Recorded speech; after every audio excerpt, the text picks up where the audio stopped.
여러분, 안녕하세요. 오늘 핵심 분석에서는 정말 흥미로운 주제를 파헤쳐 보려고 합니다.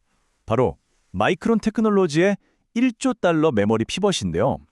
메모리 반도체 산업 역사상 이보다 더 극적이고 완벽한 체질 개선이 있었나 싶을 정도입니다.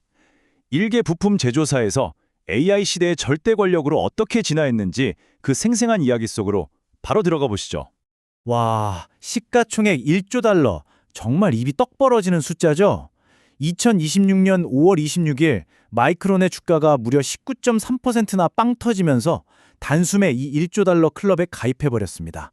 전 세계 거시경제가 이렇게 롤러코스터를 타는데도 불구하고 말이죠.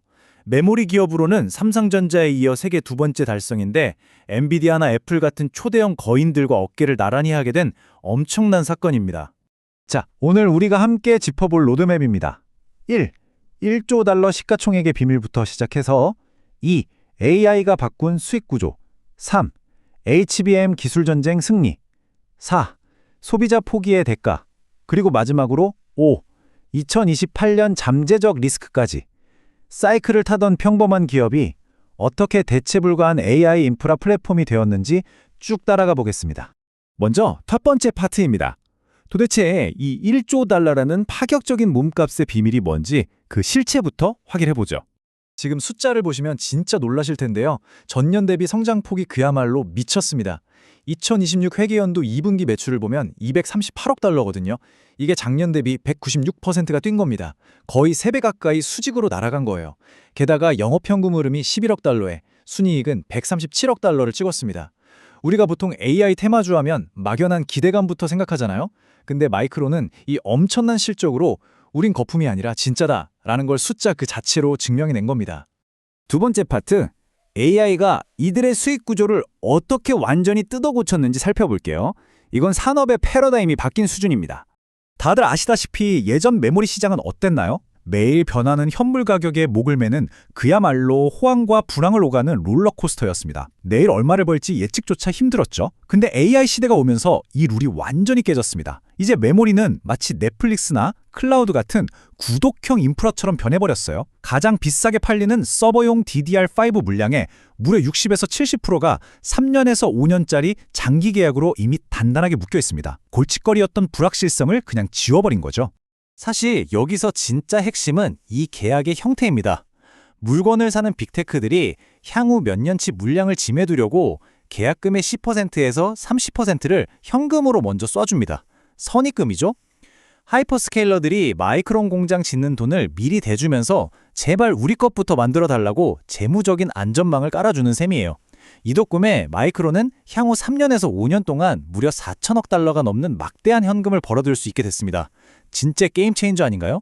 상황이 이렇다 보니 UBS의 티모시 아큐리가 목표 주가를 1625달러로 확 올려잡으면서 아주 뼈 때리는 논평을 남겼습니다. AI 데이터 센터 인프라에서 메모리가 차지하는 중요성을 봤을 때 마이크론의 가치를 AI 대장주인 엔비디아와 다르게 평가할 이유가 전혀 없다고요. 단순한 칩 깎는 회사가 아니라 엔비디아급의 필수 플랫폼으로 묶어버리는 이른바 밸류에이션 동조화를 시장에 완벽하게 각인시킨 겁니다. 자, 이어서 세 번째 파트로 넘어가 보죠. 이 모든 돈을 쓸어 담게 만든 핵심, 바로 HBM 기술 전쟁에서의 짜릿한 승리입니다. 현재 글로벌 HBM 시장이 어떻게 쪼개져 있는지 보면 정말 재밌습니다. 2025년 2분기 기준으로 마이크론이 21%를 차지하면서 영원한 메모리 제왕 같았던 삼성전자를 3위로 밀어내고 2위로 우뚝 섰어요. AI 인프라 구축이라는 이 거대한 변곡점에서 고객사들이 누구를 더 신뢰하는지 확실하게 보여준 결과입니다. 이렇게 판을 뒤집을 수 있었던 비결이 뭘까요? 마이크론이 독하게 갈아 넣은 621건의 HBM 특허에 답이 있습니다. 2위 경쟁사보다 무려 2배나 많은 숫자거든요. 특히 하이브리드 본딩 기술에 과감하게 베팅한 게 신의 한 수였습니다. 칩 사이를 연결하던 거추장스러운 마이크로 범프를 아예 없애버리고 구리를 직접 붙여버렸어요.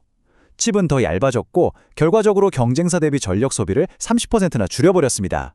발열 잡는 게 생명인 AI 데이터 센터 입장에선 이 30% 차이가 엔비디아의 선택을 좌우하는 치명적인 매력이 된 거죠. 게다가 마이크론은 차세대 HBM4E를 준비하면서 정말 파격적인 결정을 내립니다. 보통 반도체 회사들, 특히 종합 제조사들은 뭐든 다 자기들 공장에서 만들고 싶어하는 자존심이 있잖아요. 그런데 마이크론은 가장 복잡한 두뇌 역할을 하는 베이스 다이를 세계 1위 파운드리인 TSMC에 쿨하게 넘겨버렸습니다. 돈이 좀 더 들더라도 TSMC의 압도적인 기술력을 빌려서 불량률 제로에 전력 효율까지 잡고 시장에 제일 먼저 제품을 내놓겠다는 겁니다. 자존심보다는 속도와 실리를 택한 이 전략, 진짜 영리하죠. 네 번째 파트입니다. 화려한 승리 이면에는 항상 대가가 따르기 마련이죠. 소비자 포기의 대가, 그리고 AI 집중이 불러온 나비 효과를 살펴볼게요. 여러분, PC 조립이나 업그레이드 좀 해보셨다면 마이크론의 크루셜 브랜드 모르는 분 없으실 겁니다. 그런데 2025년 11월에 모두를 충격에 빠뜨린 발표가 있었죠? 마이크론이 29년이나 된 이 국민 브랜드를 공식적으로 접어버렸습니다. 왜 그랬을까요? 밀려드는 AI 데이터 센터 수요를 감당하기에도 벅차니까 수익성이 상대적으로 떨어지는 일반 소비자 시장을 완전히 포기하고 모든 역량을 기업용 시장에 올인하기로 한 아주 뼈아픈 하지만 필연적인 결단이었습니다.